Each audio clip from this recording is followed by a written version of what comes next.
तुम ही हो विक्रम सिंह, जेल में डाल दूंगा। ये लाइन थी विजय कृष्णानंद जी, जिसकी बात अभी आप कर रहे थे। तुम ही हो विक्रम सिंह, जेल में डाल दूंगा। मैंने कहा सर जेल आता, आगे बताइए किस लिए बुलाए। इस तरह आंख में आंख डाल के बात करता हूं उस विजय कृष्णानंद जी से, जिससे बेसिक शिक्षा के बड़े बड़े संगठन के लोग ठीक से बात नहीं कर पाते हो थे। उनसे मैंने कहा कि सर जेल आता जाता रहता हूं, आगे बताइए क्यों बुलाया है आपने हमें। तो इस प्रकार की बातें हम करते हैं। मुझे याद है 3 जनवरी 2019 को उत्तर प्रदेश के मुख्यमंत्री जी ने हम लोगों को बुलाया था लखनऊ और कहा कि तुम लोगों को पढ़ाना लिखाना है नहीं, केवल नेतागिरी करना है। यही लाइन थी मुख्यमंत्री जी की। 3 जनवरी 2019 की वो घटना है। हम 5 साथी गए थे। यही लाइन है कि तुम लोगों को पढ़ाना लिखाना नहीं है, केवल नेतागिरी करना है। और योगी आदित्यनाथ जी उसे मुख्यमंत्री के सामने मैंने कहा, महाराज जी, यही लाइन थी मेरी, महाराज जी 9453004147 ये हमारे गोरखपुर के बीएसए का नंबर है। आप उनको फोन करिए और फोन करके एक भी शब्द या एक भी लाइन वो विक्रम सिंह के बारे में निगेटिव आपको बता दे तो आज आप यहीं से बैठे बैठे सस्पेंड कर दीजिए। इस तरह हम लोग बात करते हैं। मैंने कहा अभी फोन मिलाइए हमारे बीएसए को, नंबर भी दिया उनको 9453004147। क्या इस प्रकार से कोई कह पाएगा क्या?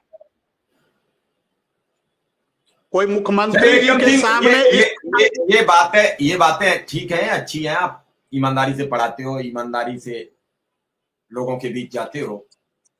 नहीं, सालों में 35 बार सम्मानित हो चुका हूं, 35 बार, 35।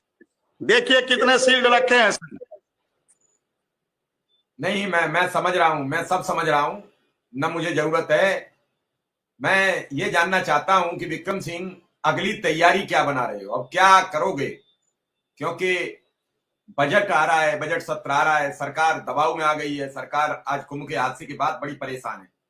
सरकार के अधिकारी परेशान है, सरकार परेशान है पूरी तरीके से। कोई किसी से बात करने को राजी नहीं है कोई। ऐसे में अब अगली तैयारी क्या है आपकी?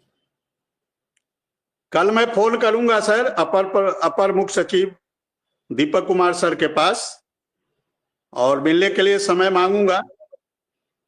थोड़ी एक देखिए निगम सर के ना रहने से थोड़ी दिक्कत हुई है और इस बात को मैं इस चैनल पे जिम्मेदारी पूर्वक कह रहा हूं कि निगम सर के न रहने से। बोलिए, मैं निगम सर को फोन लगाता हूं, शायद फोन पे हो जाए। अब तो बाद दिन निकल आया होगा।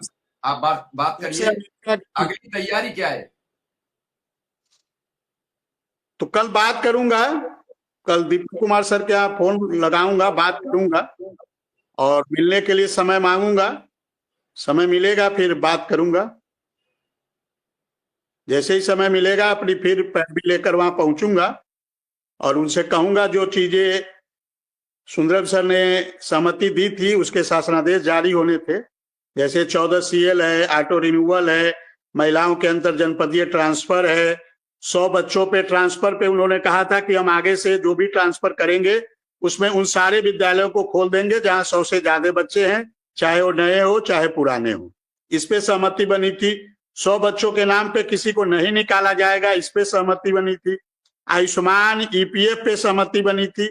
तो इन सारी चीजों पे सहमति बनी थी, लेकिन थोड़ा अनुदेशक का किस्मत आगे आगे चलता है और सुंदरम सर का जाना भी और निगम सर का अमेरिका जाना, सुंदरम सर का विभाग बदला जाना, इन सब चीजें भी कहीं ना कहीं अनुदेशक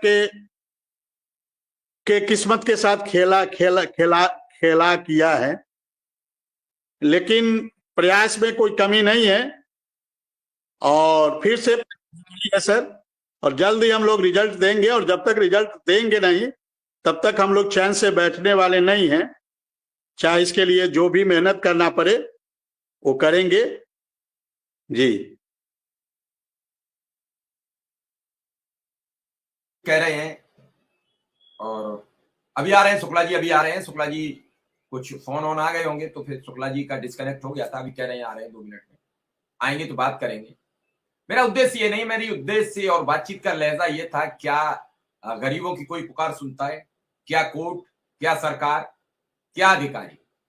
सबके आगे गरीबी हारी और कोई नहीं हारता है, हमेशा गरीबी हारी। जीतती हुई गरीबी को कोई एक प्रत्यक्ष